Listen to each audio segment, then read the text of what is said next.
빌 게이츠가 이런 얘기를 한번 한 적이 있어요. 자기는 채용을 할 때 게으른 사람들을 뽑는데요. 성실한 사람들은 일이 주어지면은 그 일만 열심히 하지만은 게으른 사람들은 내가 게으르니까 일하기 싫으니까 어떻게든 일을 조금 덜 하면서 성과를 최대로 낼 수 있는 방향들을 찾는다는 거예요. 네, 업무에 거의 진짜 많은 시간을 매일 보내는데 진짜 많이 쓰는 것 같아요. 자, 이메일 작성을 도와주는 서비스를 만들고 싶어. 자, 이렇게 해서 엔터만 입력을 하면은요. 자, 이메일 작성 도우미가 만들어졌습니다. 금방 커서가 만든 거예요. 1부에서는 바이브 코딩과 커서 AI로 달라지는 개발자의 미래에 대해서 이야기를 나눠봤는데요. 2부에서는 개발자가 아니더라도 주목할 만한 내용, 커서 AI로 생산성을 높이는 방법에 대해서 이야기를 나눠보겠습니다.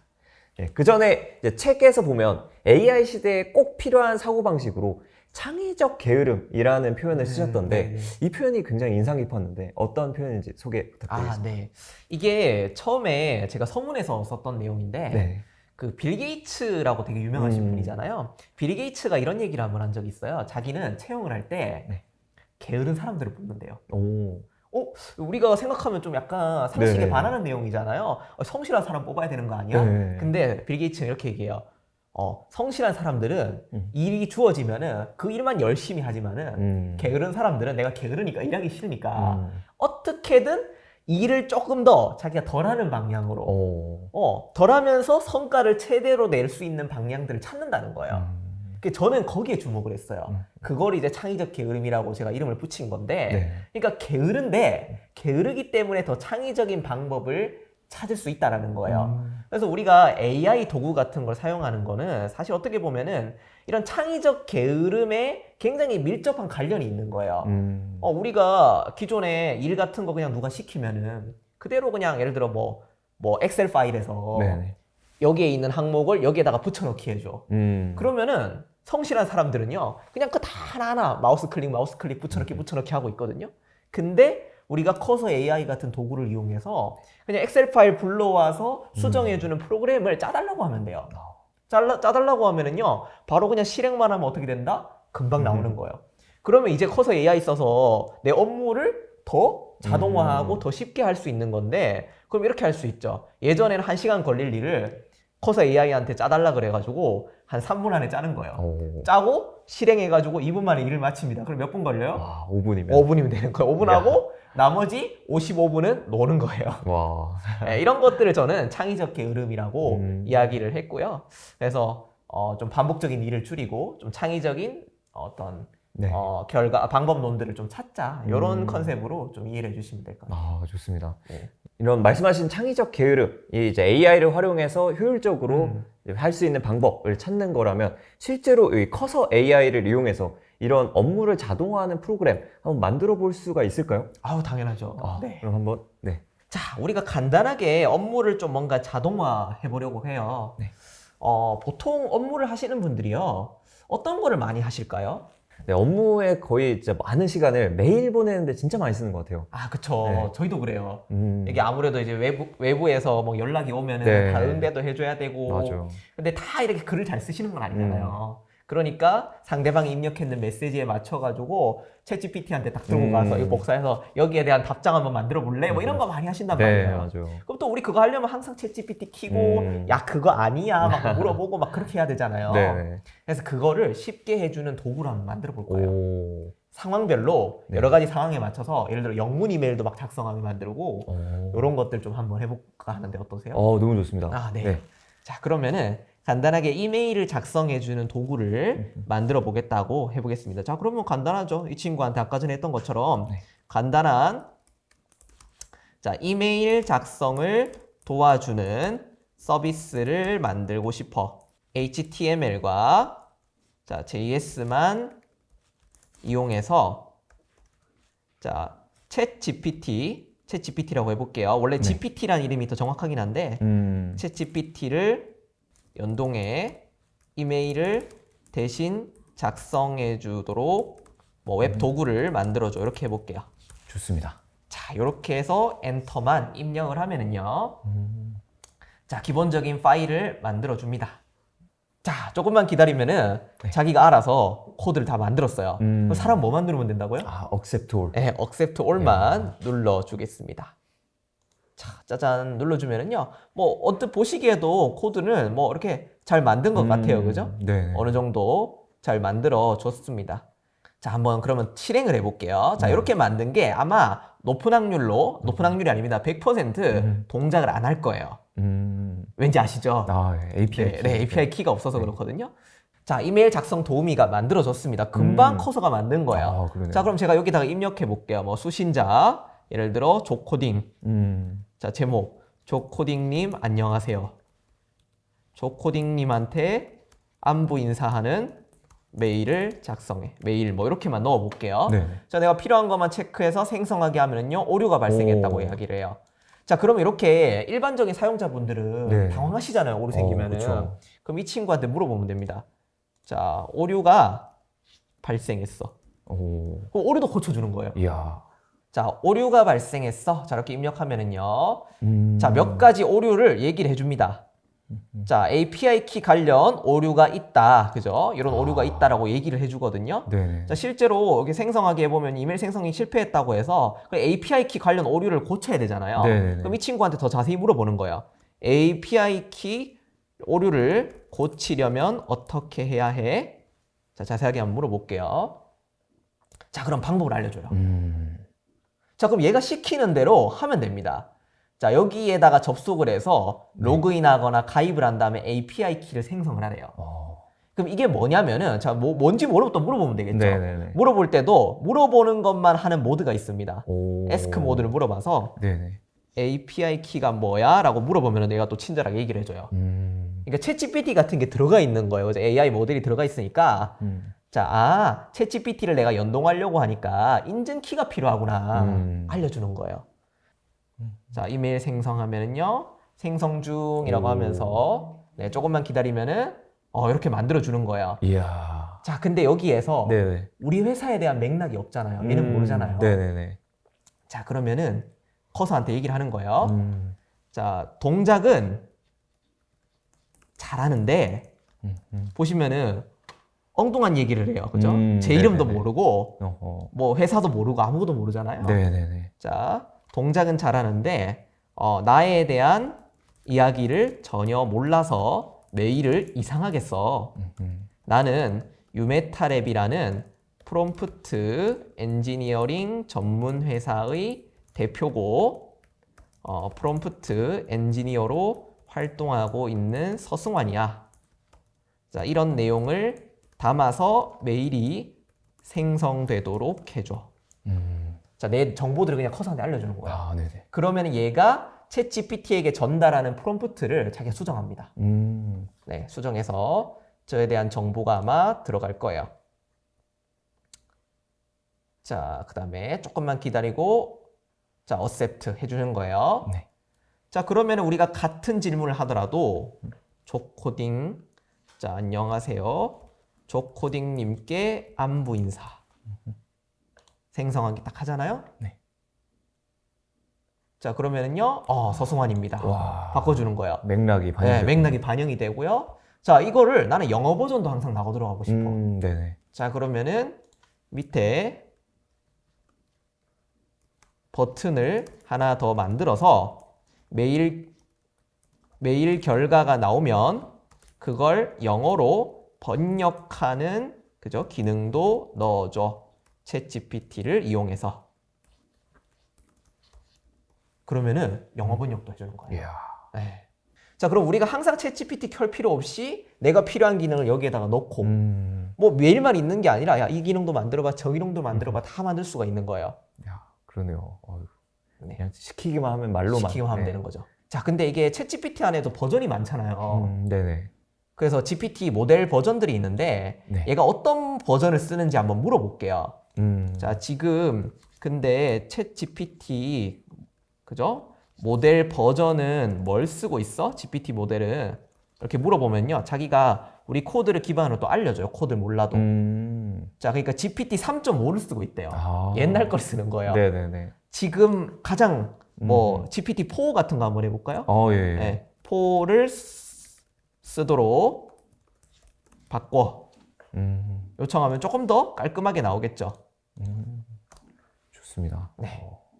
자, 메일 생성하기 하면은 조금 기다리면은 메일을 만들어 줄 거고요. 얘가 아마 메일 내용이 길어져 가지고 조금 시간이 걸리는 것 같긴 한데, 자, 이렇게 하고 영어로 번역하기 또 누르면은요, 번역 중이라고 하면서 영어로 된 메시지까지 또 만들어 줄 겁니다. 이야. 그죠? 이렇게 쉽게 내가 필요한 도구들을 만들면은요, 네. 좋은 점은 챗GPT 항상 켜서 넣을 필요 없이 내가 그냥 만들어 놓은 페이지에서 계속 그냥 내가 필요한 기능들 붙이고 얼마든지 자동화하고, 심지어는 내가 파일을 올려서 그 파일에 있는 내용을 반영하게 만든다든지 여러 가지 옵션을 내가 필요한 기능들 붙이면 되는 거예요. 진짜 뭐 네. 외주 개발자한테 맡기듯이 그냥 네, 명령만 네. 말로만 그렇죠. 하면 네, 그러면 맞습니다. 이제 이런 것뿐만 아니라 진짜 업무에 사용되는 다양한 도구들, 뭐 예를 들어 이메일 작성뿐만 아니라 뭐 뉴스 크롤링이라던가 그렇죠. 이런 것도 다 만들어 볼 수가 가능하죠. 있겠네요. 네, 네. 와, 엄청납니다. 네. 대표님, 이렇게 이제 말로만 코딩을 시키다 보니까 아무래도 이렇게 말로 명령을 잘 하는 방법, 이것도 굉장히 중요한 요소일 것 네, 같은데요. 네. 네, 그러면 이제 대표님은 이제 또 국내 대표 프롬프트 엔지니어로 알려져 계신데, 좀 어떻게 하면 커서 AI를 잘 쓸 수가 있을까요? 네. 요거 몇 가지 팁을 좀 드릴게요. 네. 우리가 이런 AI들을 다룰 때는요, 기본적으로 모델의 특성을 명확하게 이해를 해야 돼요. 그러니까 모델이라는 게 뭐냐면은 엔진이에요. 아까 전에도 엔진의 비유를 제가 드렸었는데, 챗 GPT라는 우리가 서비스만 보통 알고 계시지만은 챗 GPT가 사실은 깡통이에요. 껍데기예요, 사실은. 껍데기고 그 안에 들어가는 핵심 코어는 GPT라는 엔진이거든요. 그래서 그 버전이 많이 있잖아요. 네네. GPT-4도 있고 최근에 뭐 추론 모델들도 막 나오고 이러는데, 그래서 우리가 커서를 사용하실 때도 그 직접 모델을 내가 선택할 수가 있어요. 네. 그래서 그 커서 AI라는 제품 안에 내가 어떤 엔진을 쓸 수 있을지 선택할 수가 있는데, 네. 그거를 GPT도 쓸 수가 있고 클로드도 쓸 수가 있고 제미나이도 쓸 수가 있어요. 그래서 이런 것들을 각각의 내가 필요한 게 뭔지에 따라 가지고 적절하게 조정하시면 좋은데, 그게 어떤 얘기냐면은 일반적으로 우리가 디자인이나 이런 네. 것들을 뽑을 때는 클로드를 쓰시면 좋아요. 커서 AI 밑에서 클로드를 선택하시면 클로드로 바뀌거든요. 아까 오토로 돼 있던 거를 이제 그쵸. 클로드로. 원래 오토는 원래 기본이 오토예요. 자동으로 딱 커서가 보고 이거는 여기로 연결해야 될 것 같은데 자동으로 해주는 거거든요. 네. 근데 그거를 클로드로 하게 되면 디자인은 굉장히 잘하고요. 그 다음에 전반적인 어떤 로직이라고 해야 될까요? 알고리즘을 짜는 것들은 최근에는 제미나이가 잘합니다. 제미나이를 선택해 주시고, 이런 것들을 각각의 목적에 맞게 잘 선택하는 것이 중요하고요. 네. 그 다음에 우리가 커서를 쓸 때 좀 주의하셔야 되는 게 뭐냐면은, 얘가 채팅방에서, 네. 이거는 커서뿐만 아니라 대부분의 뭐 AI 서비스들이 다 똑같아요. 우리가 커서에서도 그 채팅 옆에서 계속 채팅 치면은요, 네. 나중에 되면 위에 있는 내용 다 까먹어버려요. 네. 이게 컨텍스트 윈도우라고 하는데, 얘가 한 번에 처리할 수 있는 양이 제한이 돼 있거든요. 제한이 돼 있어서 계속 내가 코드 계속 물어보고 하다 보면은 얘가 점점 멍청해집니다. 그래서 우리가 질문할 때마다 내가 아까 전이랑 좀 다른 질문을 하는데, 다른 요청을 하는데 라고 할 때는요, 커서 AI에서도 새로운 채팅방을 만들어 주실 수 있어요. 그렇게 하는 방법이 있고, 혹은 프롬프트적으로 얘기를 드리면은 네. 질문을 적을 때 이렇게 얘기하는 거예요. 자, 내 이름은 조코딩이니까 항상 조코딩님이라고 대답하면서 네. 코드를 짜, 이렇게 요청을 하는 거예요. 맨 처음에. 네네. 맨 처음에 질문할 때. 그러면은요, 얘가 코드를 짠 다음에 설명해 주잖아요. 네네. 그때 조코딩님 어쩌고 얘기를 해요. 근데 어느 순간부터 걔가 조코딩이라는 이름을 잊어버리는 거예요. 네네. 그러면 그게 무슨 뜻이냐? 얘가 한 번에 기억할 수 있는 양이 초과됐다는 거예요. 맨 처음에 내가 얘기를 해놨는 걸 기억을 네네. 못 하는 거잖아요. 아하. 그러면 그때 새로운 채팅방을 만들어 주는 거예요. 그러면 굉장히 코드를 얘가 잘 짜고 원활하게 우리가 좀 만들 수가 있습니다. 그렇죠. 계속 쓰다 보면 이게 너무 길어지니까. 네네, 그렇죠. 좋습니다.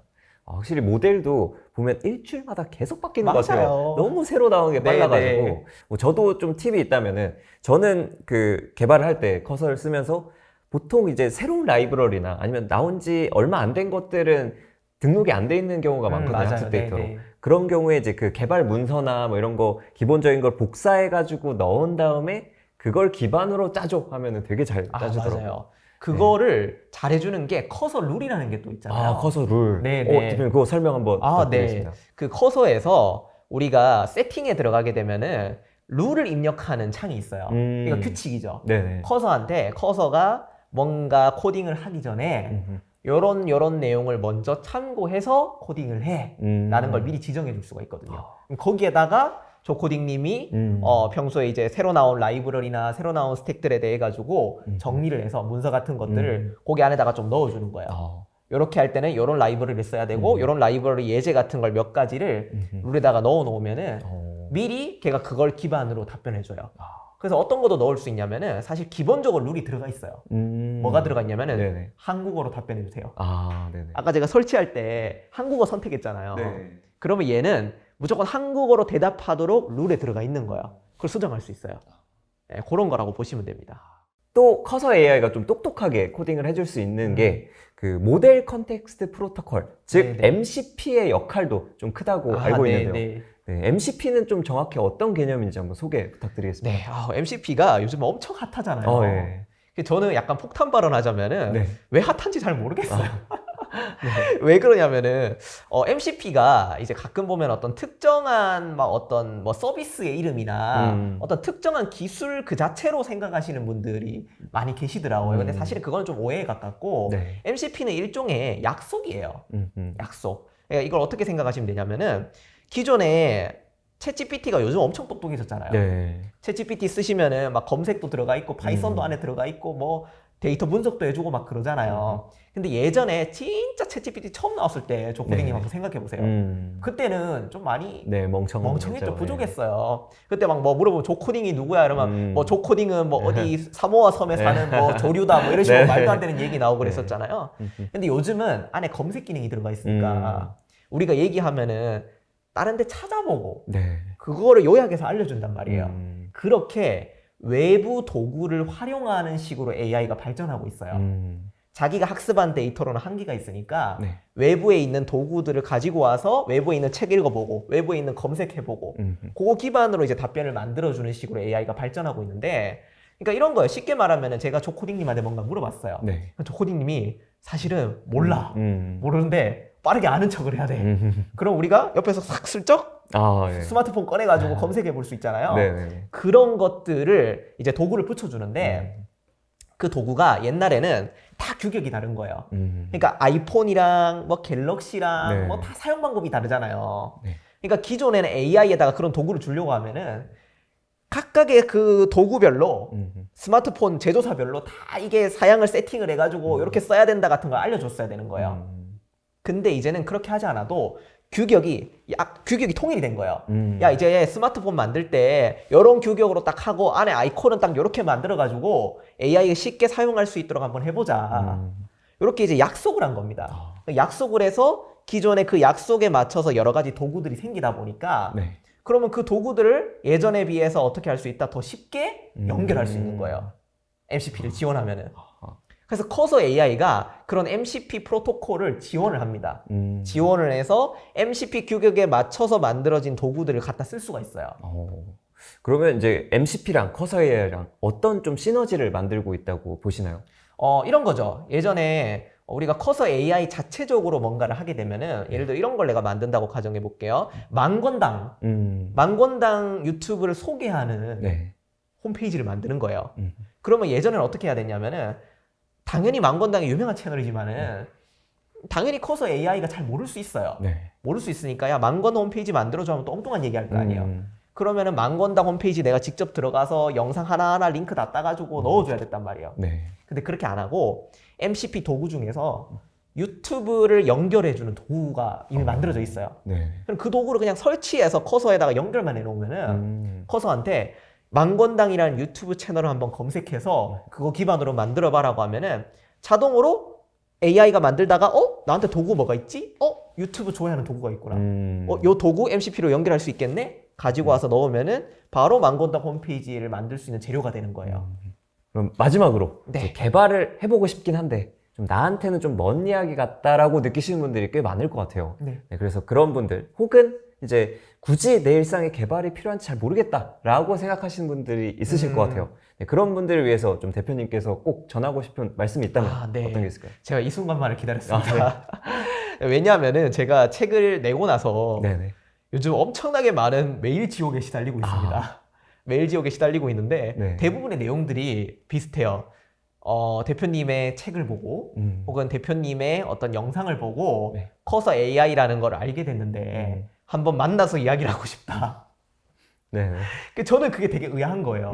왜냐하면은 직접 하실 수 있어요. 네. 근데 대부분 뭔가 좀 두려움이 있는 거예요. 개발을 쉽게 할 수 있다고 하더라도 야 그래도 이건 개발이잖아. 그러니까 누군가가 옆에서 차근차근 알려줘야 된다라고 생각하는 그런 좀 뭔가 선입견, 두려움 같은 것들이 있으신 것 같아요.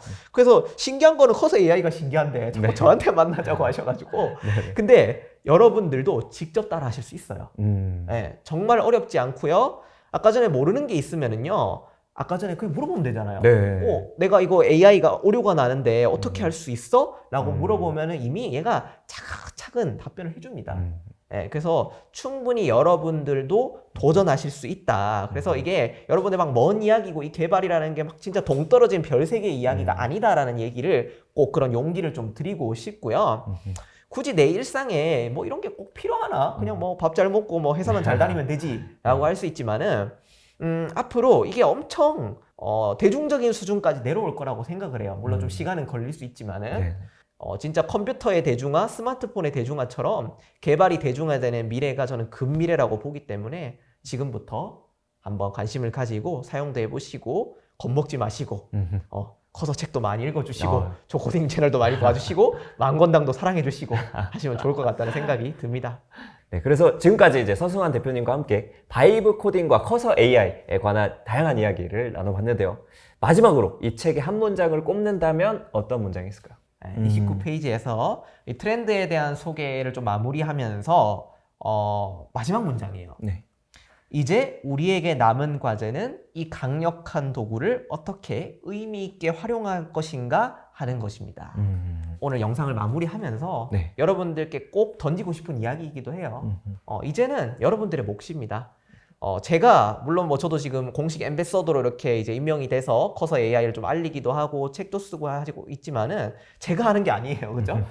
이제부터 여러분들의 몫이고 여러분들이 여러분들만의 제품, 여러분들만의 업무에 도움이 될 수 있는 도구들 만들어서 뭐 그럴 수 있잖아요. 이걸로 뭐 수익화도 할 수가 있고 네. 뭐 내 업무에 도움 받을 수도 있고 아니면 간단하게 그냥 재미로 내 취미 생활에 도움을 줄 수도 있고요.